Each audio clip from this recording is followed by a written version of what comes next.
Ladies and gentlemen, when we talk about the brain, we often imagine something fixed, something predetermined, something sealed into us from birth like hardware in a machine. But the truth is far more breathtaking. The brain is not a static organ, it is an active universe, an adaptive, electrical chemical cosmos capable of rewiring itself with a level of complexity that science is only beginning to grasp. And every once in a while, in this vast landscape of human potential, an outlier appears. Someone whose neural circuitry doesn't just step outside the norm, but seems to operate on a different frequency. Someone whose cognitive patterns tilt the axis of what we consider possible. Tonight, I want to pull back the curtain not on a myth, not on a personality, not on a public figure, but on a phenomenon, on why certain brains, shaped by a mixture of biology, trauma, curiosity, and relentless mental training, evolve into something that appears almost alien in capability. And for this, scientists often point to one of the most extreme and fascinating human case studies of our century. The brain that works differently not because of luck, but because of a lifetime of neural reshaping that has stunned researchers who have examined its patterns. To understand why such a brain functions the way it does, we must go back to one fundamental truth of neuroscience. Neural architecture is sculpted by intensity, not comfort. The circuits that survive are the ones that are used, stressed, stretched, demanded, and summoned repeatedly under pressure. And when a child grows up devouring encyclopedias at an age, when others are figuring out spelling, when imagination becomes a refuge instead of a hobby, when isolation becomes a training ground instead of a punishment, the brain starts building pathways that do not resemble the typical blueprint. One neuroscientist once told me something that stayed with me for years. He said, "If you want to understand an extraordinary mind, study not the person's strengths, but their survival strategies." Because the brain of an outlier often begins as the brain of someone who needed to escape, someone who had to build alternate worlds to tolerate the one they were placed in. Hyperfocus is rarely born from privilege, it is born from necessity. It becomes a psychological safe zone, then a cognitive weapon, and eventually an engine. Researchers studying unusually innovative thinkers often find similar neurological markers, hyperconnectivity across the prefrontal cortex, increased activity in the associative networks, and a reduction in neural inhibition, meaning the brain doesn't filter ideas as aggressively. Instead of organizing thoughts into narrow lanes, it allows them to spill into each other, sometimes chaotically, sometimes brilliantly. Ideas that should not logically meet end up colliding, sparking breakthroughs that look effortless from afar, but are the result of a radically different internal process. When scientists looked at the neural imaging associated with extreme system-level thinking, the ability to mentally simulate vast networks, industrial systems, planetary challenges, they found something astonishing. The brain regions responsible for spatial reasoning, long-term planning, and imaginative projection lit up simultaneously, almost like a galaxy illuminating its stars at once. This type of synchronized activity is extremely rare. Most people's brains flicker between networks like switching channels on a television. But in a mind like this, everything activates at the same time, generating a level of cognitive throughput that many neuroscientists compare to a supercomputer running parallel processes. But here is the part that shocks most researchers. This kind of cognitive capability isn't purely genetic. Genetics may load the gun, but the environment pulls the trigger, and the intensity of one's inner world shapes the velocity of the bullet. When a young mind spends years in solitude, not because it is forced, but because it naturally gravitates toward complexity, it stretches its neural pathways beyond the typical developmental arc. I remember reading the notes of a neurologist who analyzed the functional MRI patterns associated with extreme polymathic ability. He wrote, "This mind does not specialize. It generalizes at an expert level. Most brains struggle with this. If you become extremely good at physics, your brain begins to suppress pathways related to unrelated fields because it wants to conserve energy. But some rare minds do the opposite. The deeper they dig into one domain, the more flexible they become in others. It's as if learning one thing unlocks 10 more. This is not normal neural behavior. This is something else." People often ask, why can some individuals visualize entire machines in their head? Why can they simulate outcomes years into the future? Why can they tolerate risks that would paralyze most of us? And neuroscientists point to something called cognitive compression, the ability to reduce what others perceive as massive complexity into a series of elegant, digestible patterns. This is not just intelligence, it is perceptual efficiency at a neurological level. Some brains waste energy resisting reality, others transform that energy into solutions. And the ones that do this best are not calm, quiet, or perfectly balanced. They run hot. They run intensely. They often live on the edge of burnout, not because they want to, but because their neural activity rarely settles. These are the people who wake up at 3 a.m. with an idea not because they are inspired, but because their brain refuses to shut down. When neuroscientists study high-intensity problem solvers, they consistently find elevated default mode network activity, meaning the brain continues generating ideas even at rest. It's like having a background process constantly running, scanning reality for inefficiencies, errors, and opportunities for innovation. For most people, this would be exhausting. But for a mind wired differently, it becomes a natural state, an internal environment optimized for persistent creativity. And let's talk about something few acknowledge: the emotional circuitry behind an extraordinary brain. People assume brilliance is cold, but the opposite is true. High-achieving innovators often possess an unusually intense emotional spectrum. This emotional intensity, when combined with high neural connectivity, forms a psychological engine that does not operate like the average mind. It allows a person to empathize with the future in a way that others struggle to empathize with the present. They feel responsibilities that others cannot perceive. They feel urgency where others feel inconvenience. They carry burdens silently because explaining them would sound irrational. This emotional depth is often the hidden force that drives scientific ambition. It is the feeling of standing at the edge of human potential and sensing, viscerally, that there is more to be done, that humanity must move faster, that progress cannot wait for comfort. This is where the brain stops being a computational tool and becomes a mission-driven organism. Scientists studying this kind of neural profile often describe it as goal persistent circuitry, a pattern where the brain's reward systems become tightly linked to long-term outcomes instead of immediate gratification. In other words, satisfaction doesn't come from the present, it comes from the horizon.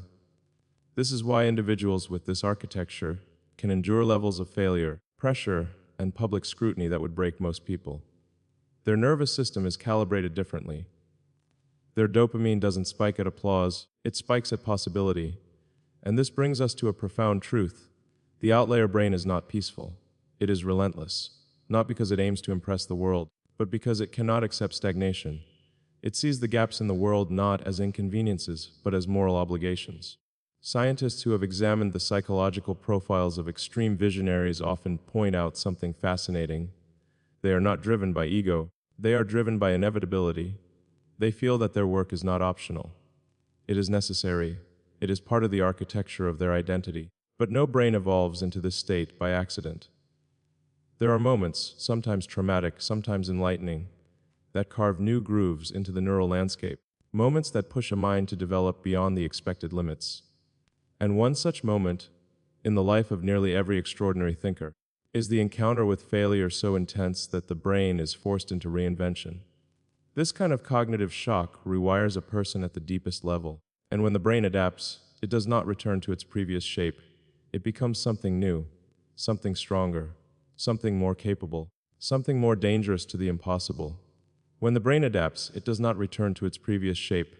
It becomes something new, something stronger, something more capable, something more dangerous to the impossible. And neuroscientists have long documented this phenomenon. They call it post-adversity neural recalibration, a state where the mind doesn't merely recover from hardship, but restructures itself to ensure survival on a higher level. In ordinary individuals, adversity often constricts thinking. It narrows perspective, reduces optimism, and tightens emotional bandwidth. But in extraordinary minds, something fascinating and frankly unsettling happens. Hardship becomes fuel. Complexity becomes comfort. Pressure becomes clarity. Researchers studying neural resilience have noted that, in rare personalities, the stress circuits of the brain don't shut down during crisis. They light up. Instead of drowning in overwhelm, these individuals experience an almost eerie calm. Their decision-making becomes sharper. Their focus intensifies. They enter a neurological state that soldiers, pilots, and emergency responders often describe. Time slows down, and priorities crystallize with perfect precision. This is not a psychological trick, it's a physiological response. Their amygdala, the brain's fear center, communicates differently with their prefrontal cortex. Instead of triggering paralysis, it triggers strategy. Instead of echoing danger, it echoes direction. In simple terms, the very circuits that create anxiety in most people create clarity in them. One neuroscientist studying extreme innovators referred to this as functional fearlessness. It doesn't mean the absence of fear, it means the absence of fear's interference. The emotion is present, but the noise it creates is silent. The brain acknowledges the signal but ignores the chaos. This pattern is extraordinarily rare, and scientists still debate whether it arises from genetics, childhood trauma, responsibility, or self-imposed discipline. But nearly all agree on one thing: it produces astonishing results. Because once a person knows, truly knows, that crisis sharpens them rather than weakens them, they begin operating at a level of risk tolerance that seems impossible from the outside. This is how progress happens. Not through comfort, not through safety, but through individuals whose neural wiring allows them to walk straight into the unknown with the emotional stability of someone strolling through a familiar room. But this raises an important question. What makes the brain of an outlier relentlessly seek problems instead of avoiding them? Why doesn't it settle? Why doesn't it retire into comfort like most people eventually do? Neuroscientists point to something called dopaminergic drive, the wiring of the brain's reward system. Most people derive their dopamine from achievement, praise, entertainment, or stability. But an outlier's dopamine system responds to something entirely different: progress itself. Not success, progress, movement, motion toward a goal that doesn't even have a finish line. This is why such individuals work the way they do. They are not chasing comfort. They are chasing curiosity. They are chasing the next frontier. Their neurological reward system doesn't light up when they rest. It lights up when they create. And this creates the impression that they are superhuman when in reality, they are simply neurologically incompatible with stagnation. In interviews, psychologists studying this phenomenon often describe these individuals as future biased minds. That means their emotional identity is tied not to who they are now, but to who they need to become next. They live almost entirely in the future, not because they reject the present, but because the present is merely a stepping stone. It is a temporary coordinate in a much larger mental map. This future bias comes with extraordinary advantages, but also heavy burdens. Because when your brain is wired to see the world not as it is, but as it should be, you carry responsibility differently. You behave differently. You think differently. You fail differently. You rise differently. And perhaps the most intriguing aspect is that these individuals tend to experience the world in systems, not moments. They do not look at a car and see a vehicle. They see infrastructure, energy, economics, supply chains, material science, aerodynamics, global manufacturing complexity, and the long-term future of mobility, all at once. Their brain doesn't allow them to see fragments, it forces them to see the whole. This is called systems-level cognition, and it is one of the rarest cognitive architectures in the human species. It requires an enormous amount of neural cross-communication. In an average brain, different regions often compete. In a systems-level mind, they collaborate. That is why decisions come quickly. That is why ideas flow continuously. That is why strategy seems instinctual. The brain is not producing answers on the surface. It is producing them from a deep interconnected ocean of thought.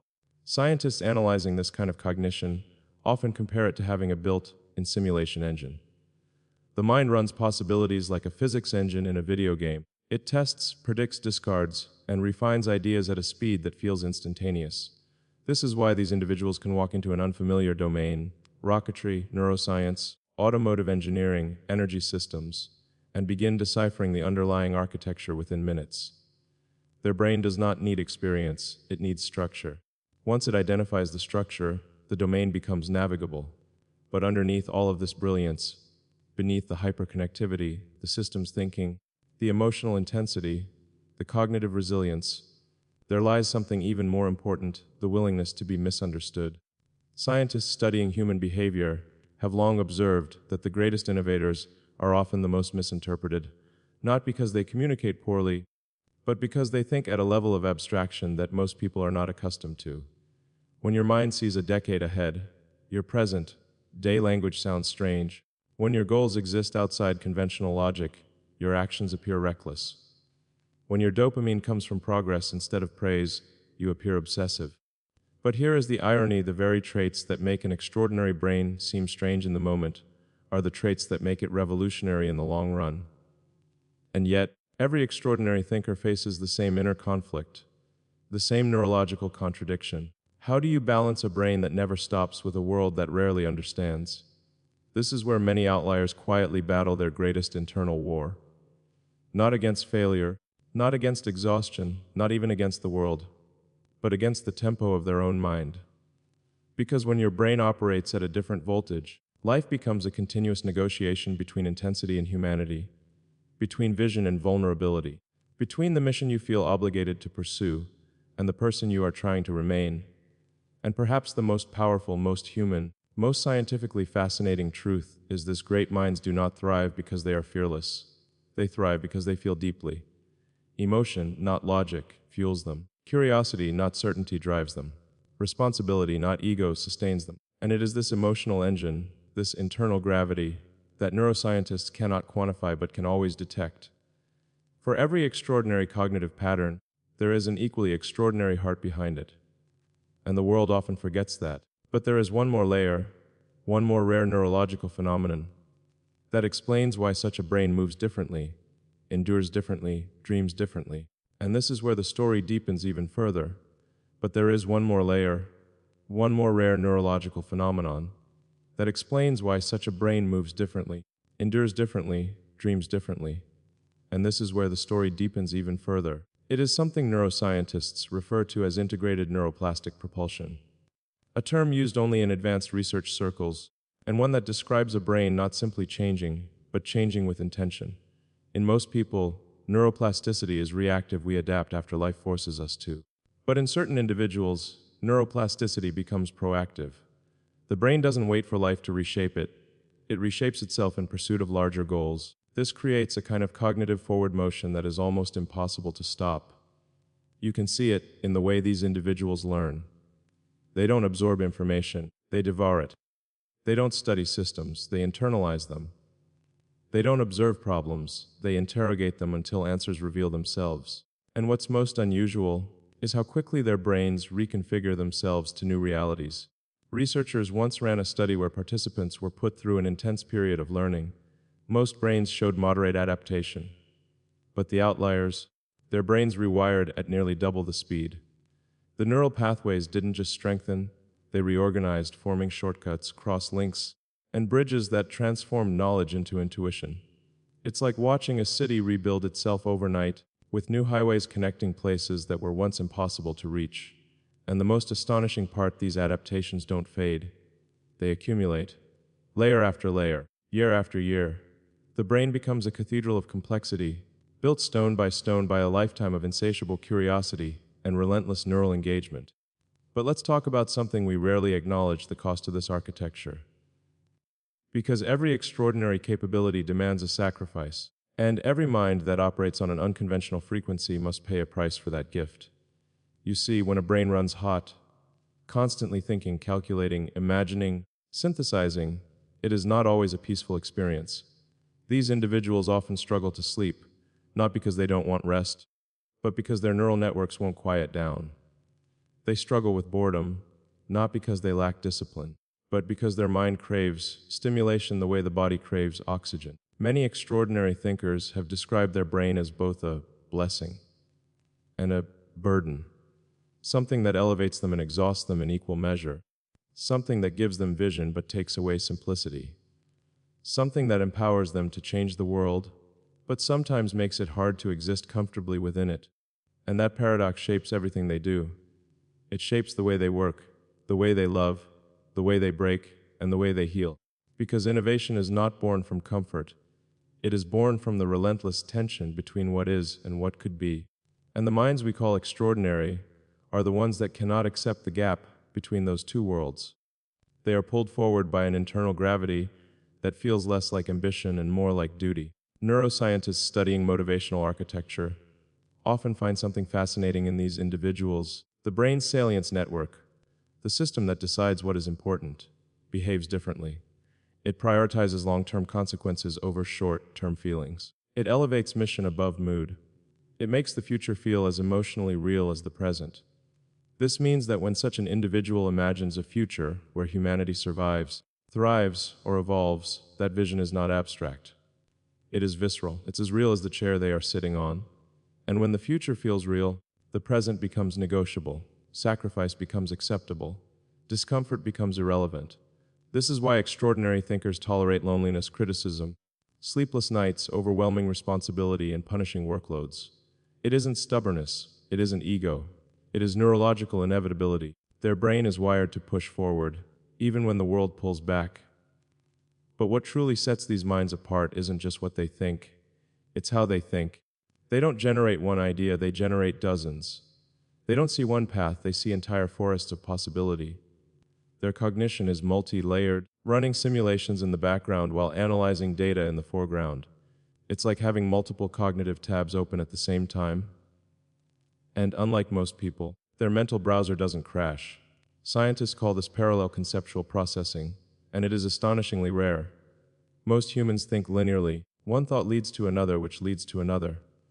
But an outlier brain thinks like a branching tree, spreading, connecting, expanding, synthesizing. This is why such individuals often appear impatient. Their mind has already traveled miles ahead while the world is still taking its first step. And yet, despite this intensity, despite this velocity, the most remarkable thing about an extraordinary brain is this: it remains deeply human. Behind the analytical power, behind the relentless drive, behind the innovations and breakthroughs, there is always a surprisingly fragile emotional core, one that feels rejection deeply, carries pressure heavily, and bears responsibility quietly. Because when your brain lets you see the world's problems clearly, it also forces you to feel their weight. Many of the greatest thinkers describe moments where their emotional depth was so intense that it either nearly broke them or transformed them. And those who rise from those moments do so with a kind of emotional armor fused with empathy, a combination of strength and sensitivity that is rare, powerful, and profoundly human. And this fusion of intelligence and emotion is where everything changes, because intelligence alone cannot change the world, emotion alone cannot change the world, but the rare mind that unites both, the one whose logic is fueled by empathy and whose empathy is structured by logic, is the mind that reshapes civilization. And perhaps the most fascinating thing neuroscience reveals about such individuals is this: they are aware of their difference long before the world is aware of their brilliance. As children, they feel out of sync. As teenagers, they feel out of place. As adults, they feel out of orbit, not because they are broken, but because they are building a different kind of internal universe. And then, at some point, usually unexpectedly, they find themselves facing a moment where everything shifts.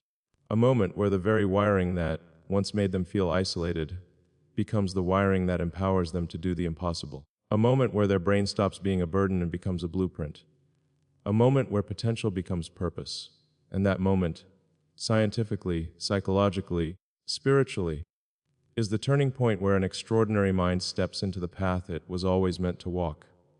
And when these individuals begin walking that path, something extraordinary happens, not in their brain, but in the world around them.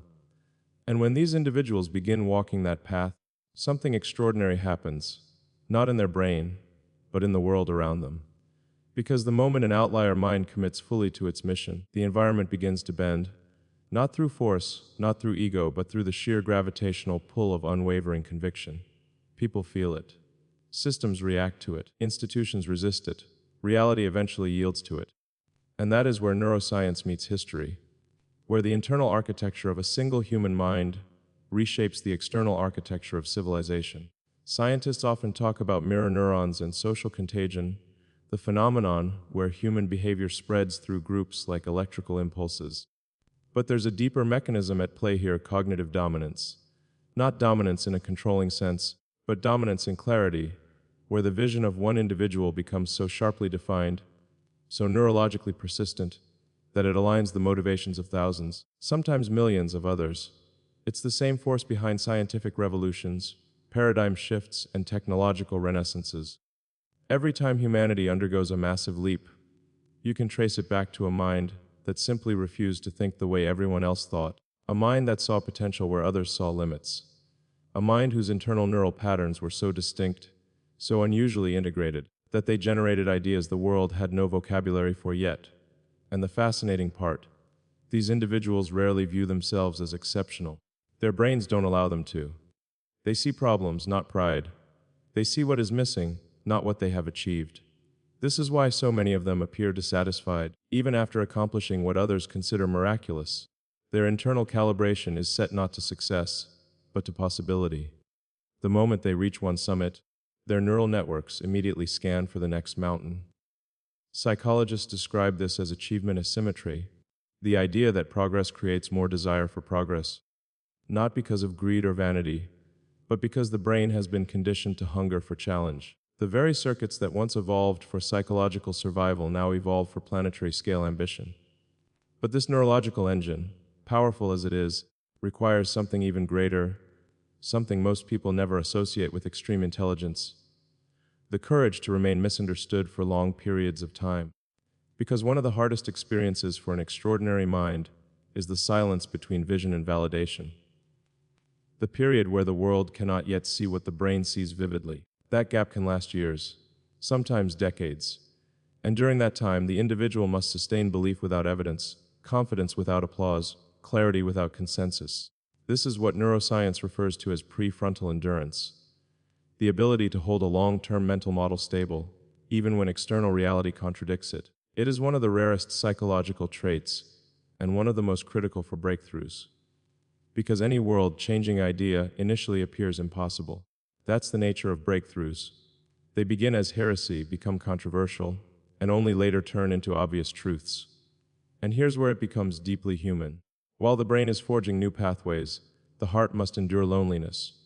While the mind races into the future, the person must navigate the present. While society resists change, the thinker must withstand rejection.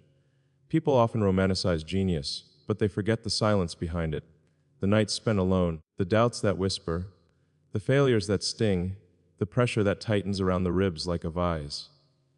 But extraordinary minds continue not because they are fearless, but because they are faithful to the idea, to the possibility, to the responsibility they feel in their bones.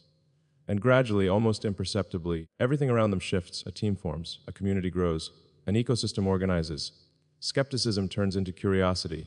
Curiosity turns into support. Support turns into momentum.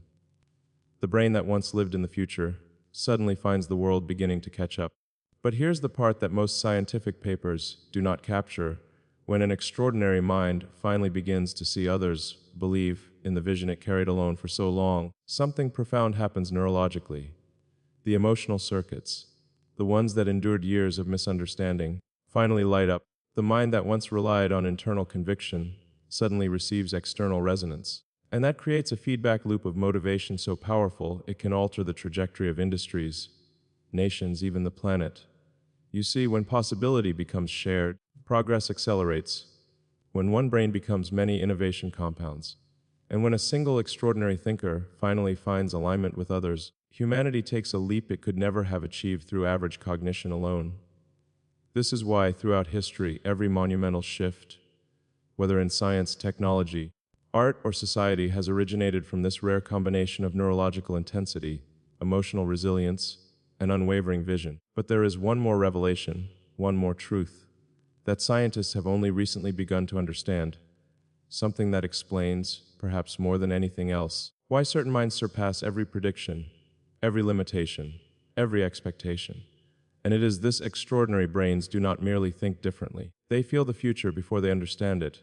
This is not metaphor, it is neurobiology. There are individuals whose interoceptive networks, the systems that process internal signals, are so finely tuned, so sensitive, that they experience intuition as a physical sensation. They feel patterns forming long before their conscious mind can articulate them. They sense the direction of progress before data fully justifies it. They detect the outline of solutions before the puzzle pieces are even clear. Neuroscientists sometimes call this predictive emotional resonance. It means the body becomes an antenna for the future, picking up subtle cues, micro signals, and emerging patterns that most people overlook. And when this emotional intuition merges with analytical intelligence and systems-level thinking, the result is a mind capable of anticipating what does not yet exist. This is why extraordinary innovators often make decisions that seem irrational in the moment, but visionary in hindsight. They are not guessing. They are not gambling. They are responding to a deeper, quieter, more ancient form of knowing, one that operates beneath language, beneath logic, beneath conscious awareness. But even this remarkable capability is not the final secret, because beneath intuition, beneath intelligence, beneath resilience, there lies something even more powerful, a force so profoundly human that no brain scan can fully capture it. And that is where this journey leads next. It is the final layer, the deepest truth, the hidden engine behind every great mind who has ever reshaped the world. Because all the neural superpowers, all the systems, level thinking, all the predictive intuition, all the relentless drive would amount to nothing without something profoundly human to guide it. Purpose is the compass. Empathy is the stabilizer. Together, they transform raw cognitive fire into sustainable, world-changing action. Neuroscience has shown that the most enduring innovators, those who persist despite failures, setbacks, and personal cost, do so not for fame, not for fortune, not for recognition, but because their brains are wired to find meaning in service to something larger than themselves. Functional MRI scans reveal heightened activity in areas associated with moral reasoning, long-term planning, and social cognition. These individuals are not just problem solvers, they are problem feelers. They internalize the impact of their work on society, on humanity, on the future. This is why the extraordinary brain is rarely satisfied with incremental progress. It cannot settle for small wins when vast challenges remain. It cannot rest while inefficiency persists. It cannot ignore injustice, waste, or stagnation. The brain has been trained, through adversity, through intensity, through neuroplastic rewiring, to see the gaps in the world as personal responsibility. And the emotional circuits ensure that this responsibility is not abstract, it is viscerally felt. In real life, this translates into behaviors that many would call obsessive, relentless, or even impossible. A person will spend decades solving a problem that others abandon after months. They will tolerate criticism that would break ordinary people. They will endure isolation, doubt, and failure with equanimity because, neurologically, the cost of inaction feels greater than the pain of effort. And yet, despite all this, the brain remains profoundly human. It doubts, it fears, it grieves, it feels joy, frustration, loss, and love, all amplified by intensity. But it channels these emotions into creation rather than destruction. It allows suffering to become insight, frustration to become strategy, fear to become courage. And in doing so, it transforms the raw material of life, the pain, the challenge, the uncertainty, into the very substance of progress. Scientists studying these patterns describe it as emotionally intelligent neuroplasticity, a combination of hyper-intelligent problem solving with heightened emotional awareness. Most human brains excel in one domain or the other. Few excel in both. Fewer still can sustain this balance under the relentless pressures of life's most ambitious challenges. And this, perhaps, is the ultimate reason why certain brains work differently. They are not different because they are born with more neurons or higher AQ. They are different because their brains have been forged in fire, rewired through adversity, aligned to purpose, fueled by emotion, and trained to persist when ordinary humans would yield. They are not just thinking minds. They are sentient engines, calibrated to propel themselves and the world forward simultaneously. When you observe such an individual, you realize that intelligence alone does not explain their achievements. Drive alone does not explain their endurance. Vision alone does not explain their clarity. It is the combination of cognitive intensity, emotional depth, relentless curiosity, and unwavering purpose, a complex interplay of neurological factors that creates the kind of mind capable of altering history. And perhaps the most inspiring, most humbling truth of all is this: the architecture of an extraordinary brain is not an anomaly. It is a possibility. It is a reminder that human potential is far broader than we typically believe, that with curiosity, perseverance, emotional engagement, and purpose, we can stretch the boundaries of what is possible in our own minds and in our own lives. That greatness is not merely inherited, it is cultivated. Not merely discovered, it is earned. Not merely imagined, it is realized. So when you reflect on the science, the stories, and the phenomena we have explored tonight, remember this: every extraordinary brain you admire began as a human brain, much like yours. It became exceptional not by chance, but by conscious, relentless engagement with the world, with challenges, and with itself. And if there is one message I want you to leave with tonight, it is this: the mind is not a limitation. The mind is a frontier. The heart is not a weakness. The heart is a guide. And when purpose, empathy, and relentless curiosity converge, the human spirit becomes unstoppable. This is why we watch. This is why we study. This is why we aspire, not simply to replicate brilliance, but to recognize it, to learn from it, and ultimately to awaken the extraordinary potential within ourselves. And perhaps when we dare to apply these lessons, when we challenge our own assumptions, push our own boundaries, and harness our own intensity with purpose and empathy, we too can become architects of the possible, building a future that once existed only in imagination, and now exists because one mind had the courage to think differently, feel deeply, and act relentlessly.